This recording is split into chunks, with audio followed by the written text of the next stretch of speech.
What's going on, everybody? Welcome to the Filsinger Games Character Spotlight with Mike and Broc. Mike. And I'm Broc, and we're once again joined by the creator of Champions of the Galaxy, Mr. Tom Filsinger. Yes. Oh, that was like almost a fist bump there. Yeah. Comes through the screen. It does. Watch out, folks. And tonight we're going to do like an overview with Tom, like we've done, this time with Revolution 2098, the Gustovich set. Yeah, and if you don't mind, I will give my I don't know what the word is for it, but my Disappointment? no. Although I could see it that way. Disclaimer. So that did that. Okay. I looked it over today. I looked at the set and yet again, and it's what I'm mainly going to be able to provide is context. Yep. That's going to be about it. And as we get into the middle sets, it keeps getting worse because, the middles sort of blend together. And, this was 25 years ago. I'm giving you all my excuses already for why I honestly. Would you want me to tell you even something more specific that might be of interest? I hope to some people who would be listening. Sure. Is and these are the things my mind is on these days. We just got done with the current sets coming out, and I was deeply immersed in early classics, and I'm very excited for that. And we've released some art, and I think it's very nice, and I think it's going to be a set that our game fans are going to enjoy quite a bit, and a lot of work went into it, I'll say that. And the promoter prime cards that go along with that, and the ones I wrote. I'm busy doing research for the next GWF set. You know that. I've got a mini set coming out next year. I think I've talked about that a little bit without details. And I've got a third game project I'm working on that it's in such the early stages that it may not even happen. But if it does, that'll be another fun thing too. So anyway, just saying that those are the things that are happening right now. Nice. By the Okay. time this episode drops, people should probably be beginning that early classics set. This will drop about a week from today. So yeah, well, that's our goal. I'm going to be going on the message board in the next day or two and giving a progress report on when people can expect their mailings. Nice. Excellent. Looking forward to it. Yeah, that set looks amazing. The art that we've seen so far, some familiar faces looking really awesome. Well, I will share this with you then. I don't want to hijack the show, but I will say this.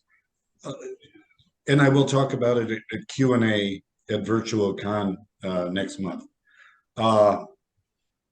There's a lot of thought that has to go into that because we are also advertising it as a starter set. Okay.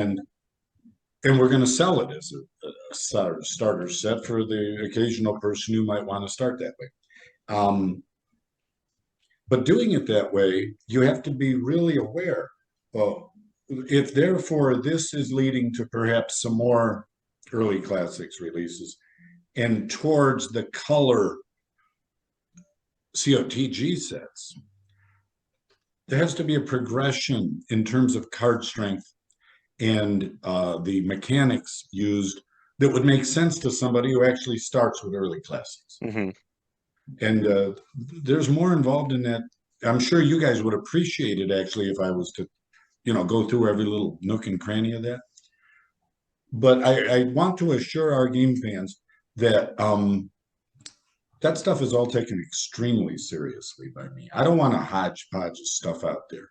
I want it to be somewhat orderly, and it's never going to be perfect, but at least a lot of effort goes into trying. And that happened in this set quite a bit. And it's all great because it's all exciting. And like I said, I want to have a coherent universe as much as we possibly can. I mean, think about how complicated it's gotten over the years. Yeah. All the spin-offs, all the parallel universes, mm-hmm. and then just the whole game structure too. I mean, I play Magic the Gathering, but I'm 10 years behind on the rules. Mm-hmm. If you put Magic the Gathering new set in front of me right now, I'd have no idea what it means. Do you play games like that? Do you know what I mean? Hmm. Yeah. Yep. They introduce all these new things all the time, Yeah. Every and it set has gets a new more gimmick. complex. Right. I I just just gave dug up. this I out. thought, oh, what do you have there? I think my camera's backwards, but it's Star Frontiers. Hmm. We started playing Spelljammers from Dungeons and Dragons, and I'm like, this was the original Spelljammers. So I dug through and found it, and I played this when I was like, this is pre GWF. Hmm. So I was probably 14, 13. Hmm. Yeah, I don't know that one. Oh, it didn't last long. That was its only set. Oh, that was. But you liked it. Do you still like it? Yeah, and that's what became Spelljammer, Yeah, I don't know which that. is a form of Dungeons and Dragons in space. Oh, yeah. Yeah. Yeah, okay. Yeah. So anyway, you know what I mean. Mhm. After 40 years, or going on 40 years of our history, there's a lot to keep in order, and we do our absolute best to do that. Because we know we have people like you that know the stuff, and they it means something to them. Right. You don't take it frivolously, or you know, like I said, that it's not a Dr. Frankenstein patchwork over time. Hmm. You know, I was talking to somebody the other day. One of the good things about power creep um, in our game is that realistically, these athletes should be getting better over time. So we Yeah. can actually, even though I really guard against power creep as much as I can, it's kind of inevitable that some of the cards got better over time, but you could argue that they should get better over time. Hmm. And so that has served us. That has. And I think a game like yours that progresses in real time, where you have a big villain that say you introduce a main like a chaos, you got to eventually introduce somebody that can beat him. So the power creep is kind of a natural thing when in an ongoing progression like that. You got to be careful with it. Like with Marvel, first you had Galactus, and that was the monster. Hmm. And then I don't know who comes in between, but then Thanos comes along, and he's the next monster. Um, you can't just keep doing that, or else you diminish those people Hmm. over time. You've got to find a way Right. to make characters interesting without them being monsters. Hmm. And I think that's a great challenge, and I try to meet it, do the best I can. Right on. So anyway, yeah, see, this is the kind of conversation it's going to be easier for me than when we put up some of the characters No, in these things. hey, this is the stuff we like. So Well, that's the stuff I like too. yeah, So we like to hear about the creative process, things like that.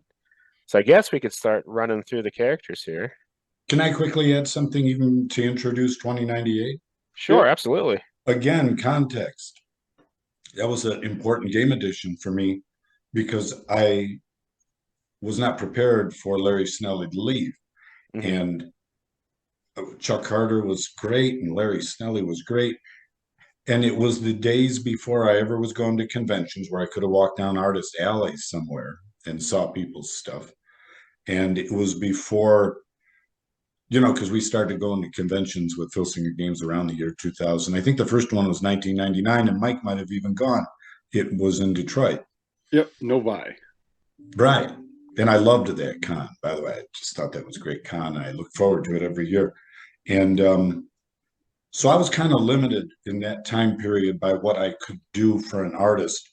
And it's very important for people to remember that I had another career. I was a college professor. It's not like this is all I was doing.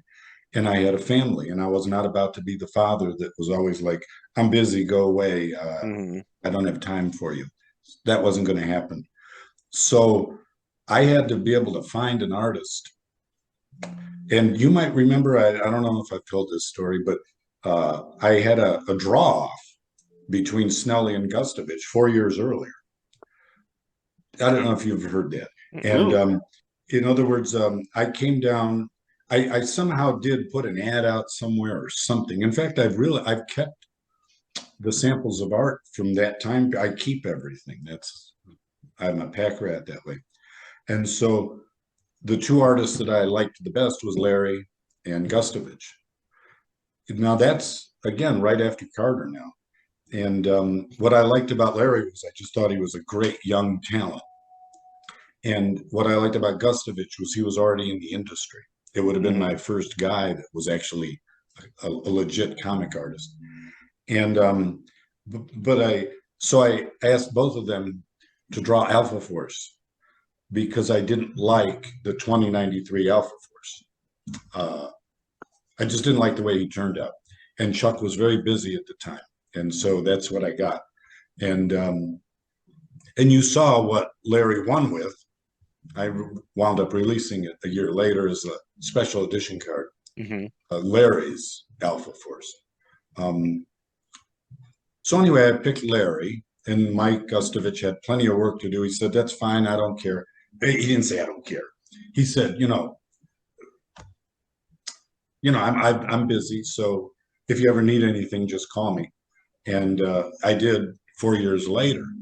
And so that's how I wound up getting Mike Gustovich. I always saw him as a one-shot artist because he was busy doing other things. And I always preferred to work with young people who really brought passion to the project. That's what I wanted. And so anyway, so Mike was always viewed by me as a one-shot artist. I thought his style fit the game, okay, but I liked Larry and Chuck a lot, and I liked Daryl Banks tons. So anyway, just speaking a little bit about that. No, perfect. Yeah, Mike Gustovich has done a lot of stuff in the gaming industry. He's still like his Palladium book stuff that he did back in the 90s is still being printed today. So he's got a pretty good resume. He does. Justice Machine was pretty big, especially in 93 when this was released. So he's got he's a well-known artist. So well, that's good to hear. I didn't know some of that later history. We're discussing, if you noticed, on almost all of Larry Snelly's drawings, everybody had the same pose. Mike. Larry Snelly? Oh, sorry, Mike Gustovich. Oh, it was this. Everybody had this pose. Oh, I'm this way. We can go through them. We'll the difference is that Larry Snelly and Chuck too would send me stuff independent of my asking, saying, here's pose ideas, here's character ideas. They were just really into it. Mike was, the opposite. He was already an accomplished artist, and he was just trying to make some extra money on the side. And his feeling was, tell me exactly what you need, because I want to just get it in one drawing. And I found that to be a hard way to work with that type of approach. Okay. Well, makes sense to me. Let's start the roll. All right, this is the order in which we did them on our show. So I guess there's no particular order, but a particular order. We have Marcel Desaad. Yeah. And that was the executioner, right? Yes. And Whiplash. And he had been Whiplash. That's probably one of Gustovich's better drawings that I think. Yeah, it's not that the drawings aren't good, not at all. They're solid. Yeah. So anyway, the idea there, I think, and again, I'm only guessing, is and I did it with Kenji recently. Sometimes I just like to unmask these guys and say, okay. And I did it also with Musk in the latest one. Let's see who they really are and just let them be their real self for a while. You're the Eric Bischoff of PWF. Is that what Eric Bischoff did? Yeah, every masked wrestler, take your mask off. Oh, that's funny to hear that. Because I've watched Larry Bischoff interviews sometimes on YouTube. And, interesting to get in the minds of that guy or anybody who's a creator and a booker. So anyway, what are your thoughts about that? He was one of my favorite characters, and he's also one of the guys who took one of the biggest drops. Like he went from a guy that could capture titles to a guy that was curtain jerking. Like he he just went from good to really bad really fast. Was that the card stats or just the way it rolled for you? Just the card stats. Okay. So I downgraded him. Okay. Oh yeah, large. Okay. Did he turn at that point? Is he still a villain?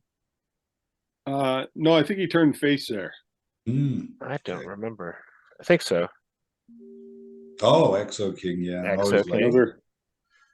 Yeah. You know, these are all good drawings. I mean, there's no, yeah, there it is. These are all good drawings though. And again, all I can say is there's Exo King. Now this, I have to say, is my favorite drawing of this character. Oh, Ram. yeah. He's another guy. You turned him heel at the time, and you experimented on his finisher. He had a 50-50 shot of hitting it. Was that the first time that happened? No, that couldn't be the first time. No, Mayhem had a 50-50 shot too. Wow, yeah. Okay. He ends up outside the ring if he misses, though, which is kind of cool, considering he's charging. He what? He would end up outside the ring if he missed. Oh. That's probably a first. Become a brawl, so yeah. Yeah, yeah. Was that a downgrade card? I think it was a slight upgrade. Yeah, just because you gave him 3 downs on level 2, and then you upped his finisher from a +2 to a +3. It wouldn't have been 3 downs on level 2. Did you mean something else? No, 3 level 3 moves. 3 level 3 moves. On offense. Yeah. Oh, okay. Right. Oh, I see how you mean it. Yeah. Yeah, 4, 5, and 6 were all downs. Yeah, I get it. Yeah, I get it. And then we've got the manager card for the Occult Overlord. This is before they had anything blank on the back. Yeah. In the days that we did that. Yeah. And he had the distractor of a 5, which was the standard. Wow, that is bad by today's standards. Yeah. I think that's what everybody special gets. Ability either. Wow. He's just there to take up space. That's how part of the way the game evolved. That's true. I love the manager charts now. I think that's a cool thing. There's no such thing as a blank card in the back anymore. Up next we got Heracles. Yeah, that was an important character. And I asked him for that handbook cover where Heracles and Colossus are together. I liked the idea of here's future man and here's somebody way back from the past. I liked that dichotomy at that time. Now this was right out of Marvel Comics Hercules. Did that bother you in any way? No, because that's not what I had in mind. You know, in other words, I wanted another Greek god there. Yep. And I think Heracles is actually a different person than Hercules. I believe there was another mythological person named Heracles.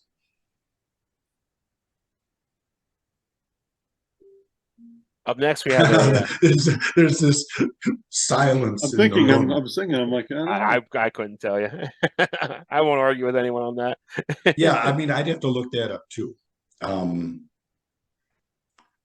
Right, but you know, the key was this: let's bring in another Greek god. That was the idea there. That's all. You know, I thought they needed. Were Actagon and Proteus still there? No, I think they had left. It was just Lance and no. So he was. Oh, that's interesting. Okay. The Greek god. The Greek god. Now we have a Bendis special edition that slipped into this year. Now, was Maxine Babe already there? I believe this is her debut. Yeah. Oh, really? Okay. So this is a special edition card. Oh, so can she wrestle? Yep. She has and stats. Has a distractor rating too? Yep, of 7. So for who? Vanity? Vanity, yep. Right. And then she wound up, did she change her name ever? I don't think so. No, I think she stayed Maxine Babe. All right. She was the first valet. Oh, no, well, unless you count Amazonia. Sweet Thing. Amazon Sweet Thing was the first valet in Amazonia, and they both could wrestle at the same time. And then But Sweet Cassandra, Thing, Sweet Thing became Ms. Liberty. yeah, oh, That's when she got her wrestling stats. all right, okay. and then Cassandra and Miss Maxine Babe became the fourth woman wrestler. Okay. We've got Doomsayer with a new body. Oh yeah. And a master of the universe. Wow. Yep. Wait, he was a wrestler at this time, huh? Yeah, this is when he became a wrestler. Did he He had put decent himself? stats. Yeah, he's pretty What's good. that? Did he put himself in the Trans-Evolver or something? No, he stole someone's brain, someone's He body. put his brain in somebody else's Oh. body Oh my. or his essence. Wow. Okay. Up next, we have Grunge. Well, I like this. This is Generation X, isn't it? hmm This is the first part of Generation X. Next And then set comes Metalhead. I just want. Oh, who becomes Metalhead? No, that's when you introduce Metalhead in the next set. I wonder if I had that in mind that was going to be a progression. I wish I could remember. I liked that team, and it was a precursor to Degeneration X. Interesting. I still use them. Now I'm only in 2105, but I still use them. Up next, we got one of the most sought after cards in the game's history, the Draconian Sheik. Why is it sought after? It was a promoter exclusive back in the day. Oh, yeah, I kind of remember that. That and the Johnny Rockets launching pad, right? And that's next. The Draconian Sheik, you modeled him after the original Sheik. We're all definitely it was an because influence. you were a big fan of him from what I even remember. Did you ever read the book that just came out about him? No, I haven't. You do have it? No, I haven't. I haven't. Oh, you read have it. it. It's on my to read list. Yeah, I strongly recommend it. It's one of the few wrestlers where you're gonna just learn tons because he was so secret that so much was unknown. Now, I got to see him wrestle. Yeah, you told me he was throwing fire in the crowd or something. Yeah, he was fighting Crazy Chris Colt. Uh, And it was just like fireballs everywhere and fighting through the crowd. Everybody's scrambling. yeah, The good what a old guy. days. The guy. The book is fascinating. I met the author at the last previous year's Cauliflower Alley Club. He really did a lot of research to be able to put that together because it wasn't easy, because there wasn't hardly anything out there. Yeah. So he worked very hard. It's I think, just amazing story. I'll have to check that one out. Up next, we've got the tag team version of Star Warrior. So that's his third card? Yes. So this must be a downgrade. He's still pretty good, but in tag teams. Yeah, he's got a tag finisher now. With Thantos, right? Is that what it was? Yeah. Yeah. And he's got the superpower of feathered hair. So that helps him a lot. What? Now wait. Oh, do you well, yeah, that's the icon there. One of them, anyway. Yeah. And then we have Colossus. Well, that was the main guy, Tomorrow wasn't Man. it? Well, yeah, I enjoyed that. We had a couple versions of him. I believe drawn by different artists. I think the Bendis special edition came out the following year. Yeah, Really? Within 1 year, you started changing some of the cards from this set. Huh. Can you name any other ones? You changed. Colossus was one, and who was the other? We just talked about them. Was it Exo King. You released an Exo King card. Wasn't it the Generation X guy? It might have been. Grunge stayed the same. Because we wound up getting that drawing, and I might be getting mixed up, of the X guy with the tongue out and that whole look. Yep. So maybe that was also soon after. Well, it's soon that he's in the next set. Oh, that's a different person. Okay, yeah. Right. Draconian Sheik was Colossus, the other one. Yeah, Colossus was the headliner of this set. yeah. And we've talked to different people. He was probably the most underperformed headliner. He did do a lot. Like, he's only captured one title for me, and it was just a minor. He's never done much. And it's amazing because his card is stacked. That's interesting. But we were discussing this actually. We think the reason he has issues because Chaos was the main big guy, right? Yeah. So what's he going to copy? Chaos's zero finisher. Oh, right. Oh, he could copy finishers, right? Right. So when he took on somebody like Janus, he gets a +4 finisher. Yeah. Takes on Chaos, he has a 0 finisher. 0, but he doesn't get 3 of them like Chaos. Exactly. Because that's the huge thing for Chaos.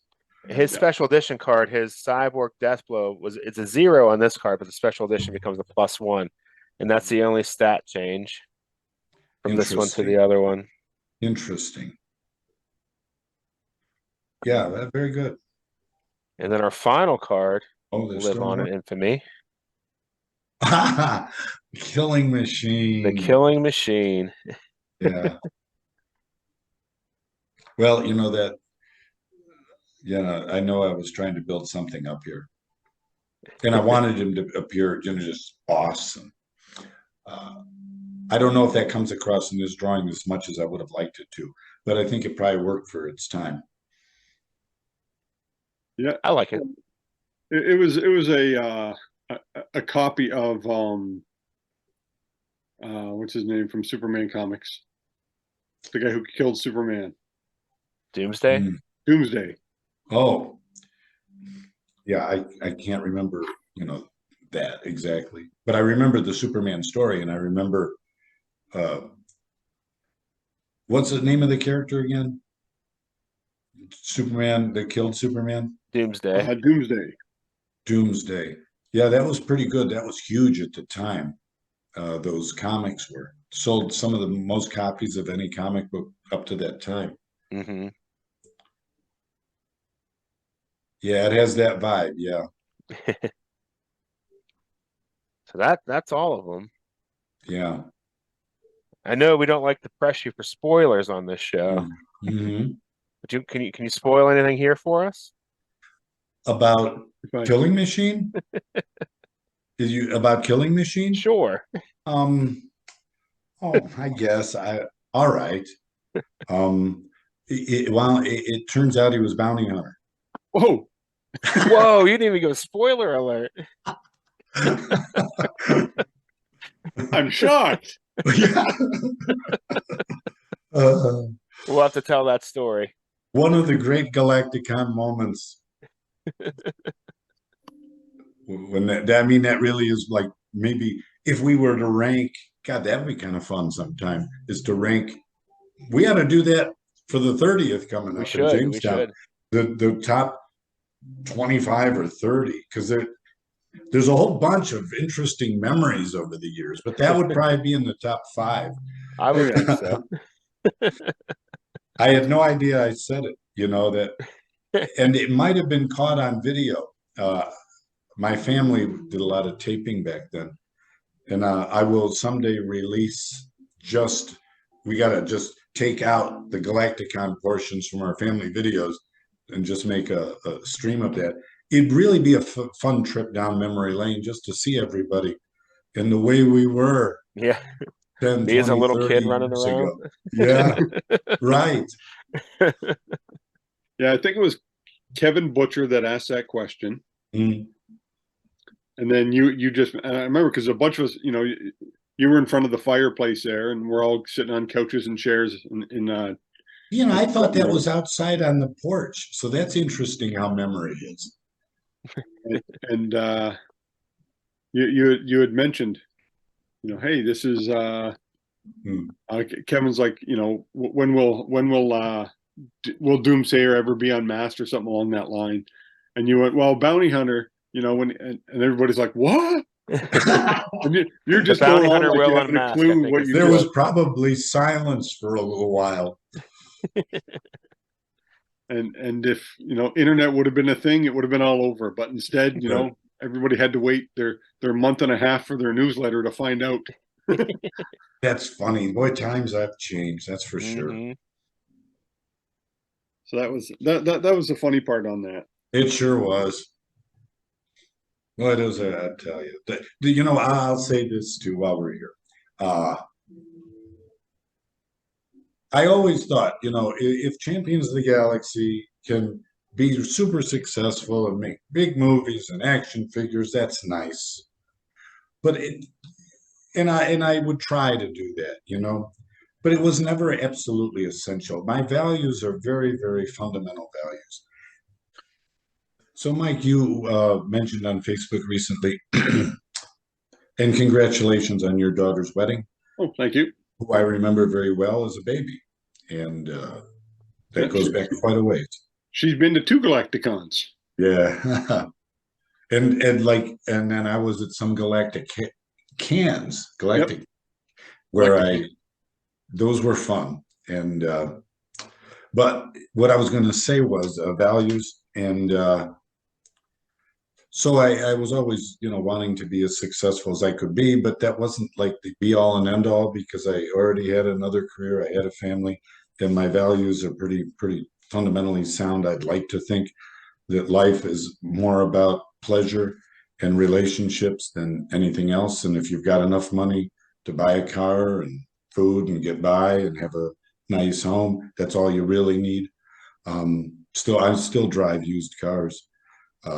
So relationships in this community have meant a lot to me. To see what you posted there was everything. That I created something that brought people together and are like family after all these years.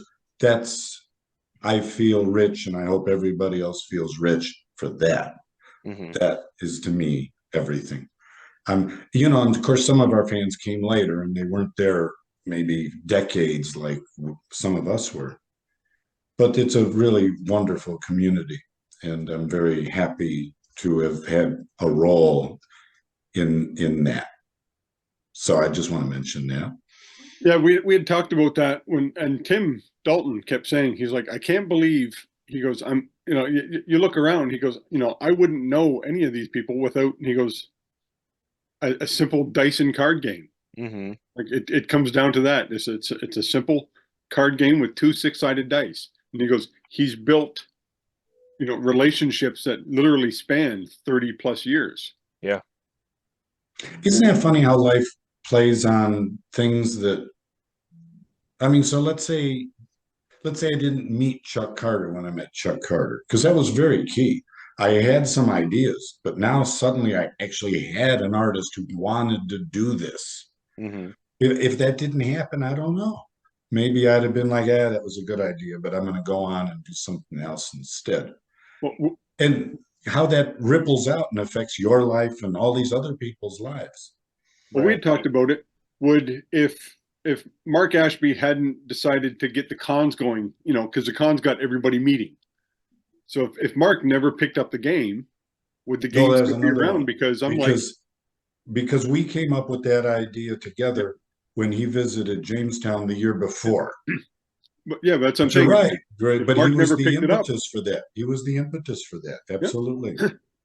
Would the game still be going on? Would you have the drive to keep going? Because you're seeing everyone liking the game and buying it and forming all these relationships.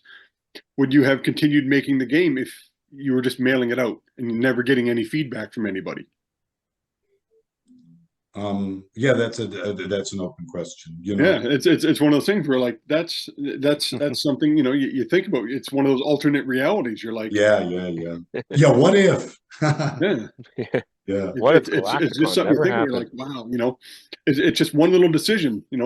A 15-year-old kid got dropped off at some random stranger's house in Jamestown. Isn't that funny? His parents never even, never even questioned it. No, never even, and he slept over and everything. I think he went with me to a festival. Yeah, we had a real nice time. We had a real nice time. I mean, Mark brought a lot to this game and to this community.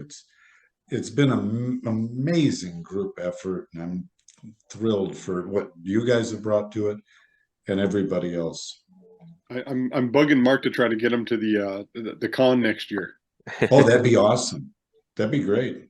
Oh, that would sure be fitting too, because we haven't seen him in a while at a con. So, Abby, well, tell him that he has an open invitation, and I'd love it if he showed up. That'd be great. Yeah, that'd be And his brother too. Yeah, Bob. Yeah, we've tried to even get Bob on the show, and he's like, "Yeah, Bob's more of an introvert. He just, I'm good." Yeah, We'll get we him. have our own history. It is astounding. That's true. Yeah. Anyway, I'm very happy about that. I'm thrilled, and I'm enjoying talking to you guys. And I'm really very pleased to still be creating new things with it. That means a lot to me. And isn't it wonderful how the whole thing started out to be a game about real wrestlers, then turned out not to be, and then wound up adding that to the line. Yeah. So the company grew because of that, and we all made connections that we've all enjoyed greatly. Hmm. With the professional wrestlers themselves. So that's been a blast too. I hope for everybody, and Oh yeah, for sure. yeah, I mean, it's a real who's who now who are in the Legends game. Like, yeah, they're all there now. It's amazing how much yeah, that just about roster's it. blown up. Yeah, it's just been great to see these people recognize this game and enjoy it, because a lot of the old timers, when I see them at Cauliflower Alley Club, are just really happy to be in the game. They just Hmm. think it's the greatest thing. And of course, I'm happy that they are too, and that our fans are happy. So everybody's a winner. We really, what do they call that? We really touched magic or something when all of this came together. It had a real momentum of its own. Like you just said, Mark, there's always somebody stepping up that allows this thing to just keep going every year. Hmm. And now Mike and Todd and their contributions, and I could go on. The people who write the cards. I it's I hate to leave anybody out, but I'm just saying that it's been an amazing group effort. For sure. It's true. And we don't have to answer to anybody. This is what I like. When I Yeah, create a that's game, I that's never true. say to myself, I hope the editor or the owner doesn't mind me going in this direction, because I never have to think about that. Yeah, I never even thought of It's that. one of those games That's too where you awesome. can just, like I said, I rarely even use any of your storylines. I've preferred to create my own, but I use Blasphemy. the wrestlers. Blasphemy, I know. I know, You're saying it like it's a good thing. but the game allows you to do that. Right, it's up No, to you, right. promoter. No. That's another thing, Mike, that I think the game is, And you encourage it. everybody knows how much I value creativity. Yep. And I'm sorry, I missed whatever you just said. Oh, I just said, and you encourage it. Oh, Up to definitely. you, promoter. Right. Oh, no. Encouraging creativity to me is like, that's another magical thing. And so I'm super happy about that. Yeah, we thank you. That's all I can say to everybody. Whoever's watching this, thank you for participating in this. And well, since we've got it on, we've started doing a new topic called our Mount Rushmore. Ooh. And so this week's topic is your 4 favorite bands, and then you can have one fifth band, a little statue at the bottom of the hill if you need be. Decide on your top 4. Okay. Since, Hey, and are you guys going to do it too? Yep. If you want, I'll start it off. Okay, yeah. That way you guys can have your. So And my we'll make top fun of your 4. picks. Yep. My top 4. Everyone just makes fun of my picks, Tom. So don't worry. Oh no. Hey, I wonder if there'll be any overlap on these lists. Maybe. We'll see. We had overlap when we did our favorite running backs. Hmm. The only one we all had was Barry Sanders. Oh yeah? Yeah. Wow. Did that include Jeff Manning? It did. Whoever It that did. is. See, Jeff Manning showed up for that. Yeah. How does it feel to be Big Times by Jeff Manning? How does it feel to be what? Big Times by Jeff Manning. I never heard that expression, by the way. Big time? Yep. Oh, I never heard that one. He's Maybe got that better means things blowing to do. off or something like that. Yeah, he blows you off. We're gonna do a new game card. Big time. Jeff Manning. He'll probably like that. He would. Yeah. So my top four would be Aerosmith. Oh, you're gonna. Oh, that's- we're not gonna go one at a time around. No, I'll do Aerosmith. Okay. That's a good one. I've seen him in concert a few times. I was introduced to him. You know, I had heard him, but really got into him in like '86, and then just started following him. '86. Okay. Yeah. Yeah. Next would be AC/DC, Mm-hmm. especially the Bon Scott years. I'm not a big fan of Brian Johnson. Maybe Back in Black, album or two after that, right up to one or two albums after, but mostly it's all Bon Scott. I've got all the Bon Scott albums, and that's what I stick to. Yeah. Okay. My next would be a band called Clutch. Mm. Okay. They've been around for over 20 years, got like 15 albums out, but no one knows really who they are. They're easily one of my favorite bands. I've got to see them in concert. I've seen all my favorite bands in concert. That's good. And then my fourth would be Beastie Boys. I've got to see them in concert. That was an insane, like that turned into a 40,000 person mosh pit. Mm. It was an outdoor show, and it was crazy. But they would be my top four favorite bands. And then if I had to pick one, you know, just sit at the bottom, it'd probably be Black Sabbath. Mm-mm. I'm even good with Ronnie James Dio. I was a big fan of. Oh yeah. I like him a even lot his too. Rainbow stuff. So I was Yeah, okay yeah. with Ronnie James as coming in for Ozzy, but they'd be my top four with honorable mention. Black Sabbath. Was your top four in order? No, 1 to no, 4? Just Okay. All right. since Broc's still working on his, you can go, Tom. Oh, Broc, you're still working on yours? I could go if you want me to go. Oh yeah, go ahead. I mean, you got the floor. I just want you guys to remember that I grew up in the worst era of music, of boy bands and new metal. so, Uh, so I was going to put which would be what era? um The 80s? What year? late 90s. 90s, early 2000s. Oh. I keep forgetting how young Broc is. I'm not that. I'm 41, so Well, that's young. yeah, I guess It's all relative. It's To all me, relative. it's young. The people I'm usually around, I'm the old one, but so Uh, I'll go with Linkin Park. I'm Oh. just start trying to think of the stuff I still listen to today. right. I'll go Linkin Park, Deftones. Uh-huh. I'll go Rage Against the Machine, Wow. and the fourth one, I'm gonna say Guns N' Roses, Oh, yeah. Okay. and then for the bottom of my mountain, I'm gonna put Saliva. Yeah. Is that a heavy metal band? Yeah. There is from the late '90s, early 2000s. Hmm. I'll put them. I've been on a Saliva kick lately. I don't know why. It's hard to explain, but yeah, Yeah. I'll throw them on the bottom of my Mount Rushmore. Very good. I will quickly add that I like a lot of different music, and within rock, I like a lot of different songs. I very rarely love a band enough to care about all their stuff. Hmm. So I'll preface with that. So anyway, my first, but I do have a number one, and that is Alice Cooper. And Okay. I just find, to me, he's more than a rock star. That's why, I like the extra add in, the shows, the theatrics, And such the a good stories. person. And Like, he's a good done person. so much to help people that no one really knows about. He's just a good dude. That's true.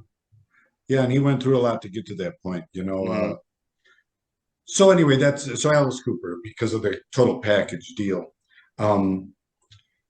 Then after that, in no particular order, classic rock. I like Leonard Skinner a lot, and I came pretty close to buying just about all their stuff. Of course, their stuff ran out in '77 with that tragic plane crash, which is just horrible. The music we lost because they were in their prime still. Yeah. They would have kept going for years. Man, I saw that. I saw Alice Cooper probably about 10 times over the years because he's still touring. And I saw Leonard Skinner twice, though, with Ronnie Van Zant. And that concert just blew me away. Both of them, both times. Then I moved a little bit forward into the new wave era. I like the Clash. They were one of my favorites also. And I saw them live in a movie theater, well, a theater in Akron, Ohio. LeBron wasn't there, or if he was, I didn't know him. He might not have been born yet, possibly. I don't know. But anyway, it was in one of those in a movie theater. What a great environment to see a concert in a band like that. So I'm a big fan of that, and I consider London Calling to be one of the best rock albums ever made. And then the Ramones, same era. I love that punk style. I love those bang, bang, bang, hit you hard with their 2-minute songs, and on to the next one, and on to the next one. I wish I'd have seen them live, and I didn't. I just missed them live by one day. What happened? I started working at a bar, and they appeared at the bar, so I had to. It was called Stages, and they had a stage, and they had chicken wire put up around the bar because everybody would throw beer bottles at them. That's funny. So the day I started, I'd gone for my interview, and I got the job bouncing, and they're like, "Yeah, we'll have you start on the Sunday, tearing down the stage." Because we're just setting up for the Ramones. I'm like, I'll work at the Ramones. And they're like, no, it's already fully booked, and we have everybody coming in. I'm like, oh, that would have been nice. They might have hired actual security for that. Yeah, wow, that's cool. So yeah, those are my four. I'm listening to stuff today. I've been listening to a lot of the psychedelic rock of the '60s. Some of the bands that aren't well known. Tell me if you ever heard of them. The Seeds, the Electric Prunes. Some really, really cool bands that are kind of forgotten, but by people who follow not grunge, garage rock of that era, they would be well known. In other words, I don't have a number 5. What was the Prunes? Electric Prunes? The Electric Prunes. And I'm going to look that up just because of the band name sounds cool. And the Seeds. Yeah. The Electric Prunes' big song was "I Had Too Much to Dream Last Night." Really cool song. I like that title. Yes, and I know it's a cool title too. So yeah, Hey, I enjoyed doing your Mount Rushmore. All right. I thought for sure Mike's was going to be Nickelback, Our Lady Peace, Bare Naked Ladies, and Celine Dion. No Rush. Oh yeah, Rush is too good for that list. I maybe I give the 5th spot to the Monkees because as a kid, that was the first band I liked. Hey, we're the Monkees. Yeah, that's one of my got me wife's started. That's one of my wife's favorite bands, the Monkees. She's seen them in concert. Yeah.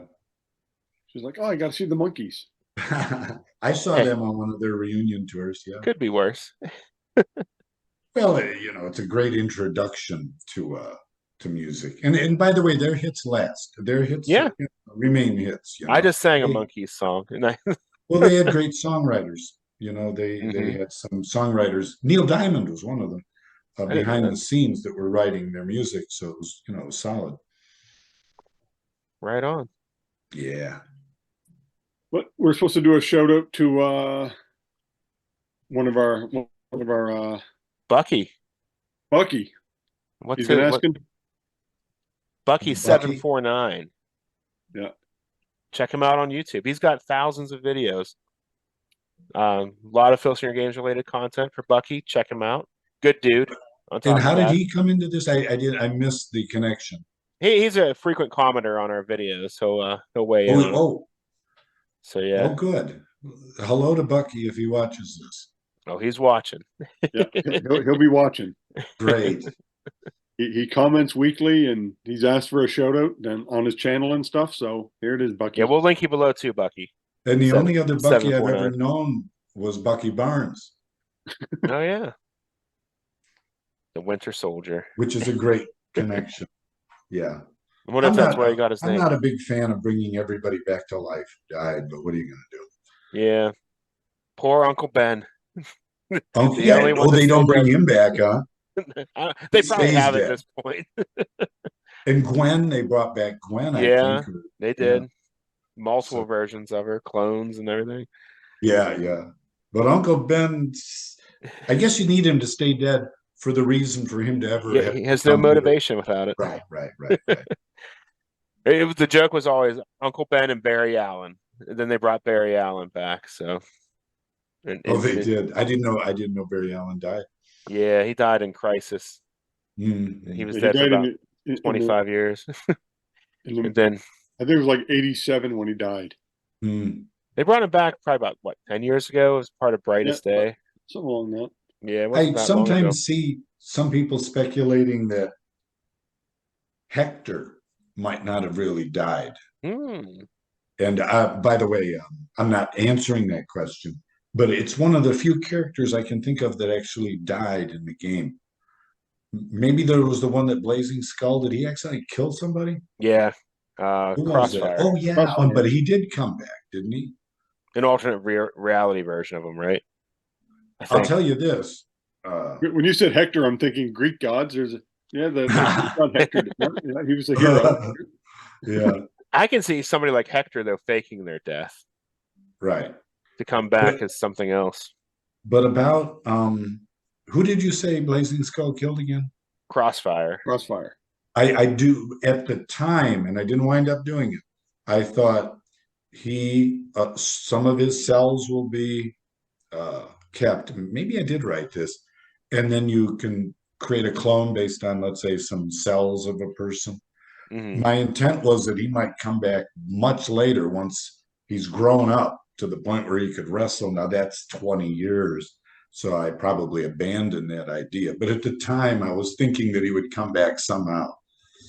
Yeah. It's sci-fi. You could do it. Still Yeah, can. that's true. Yeah, but even with sci-fi, you can't stretch the boundaries of credibility too far. Look at what they're doing to Doctor Who, Yeah. I'm a Doctor Who fan, and they're doing all these things that it needs to be consistent with your universe as it has already been, and I think that's important. Yeah. We should wrap this up here. All right. Thanks again, Tom, for hanging out with us. We always I've appreciate these enjoyed it. recaps. I love it. I do enjoy it. I love the random conversations we go on because that's the meat and potatoes of what I like to listen to. Just the organic conversations, and you're great for that. So I like appreciate that. reliving the characters too. I like what you just said, but I also like reliving these characters. Trip down memory lane. Yep. How many years ago were these? 30? 31 years ago. Wow. It's hard to believe. Yeah. So yeah, thank you, Tom. Appreciate you as always. Thank you, Broc. And thank you for that spoiler. Killing Machine. You heard it here first, folks. I shouldn't have let that slip out. That story will live in infamy. Yeah. All right. While you're here, if you haven't done so yet, please click the red subscribe button, which is right below Tom. And if you like the video, give us a thumbs up. Leave a comment. If you want to ask Tom questions for a future appearance on the show, put a comment below. Say hi to Bucky down there while you're there. While you're here, scroll on down to the description.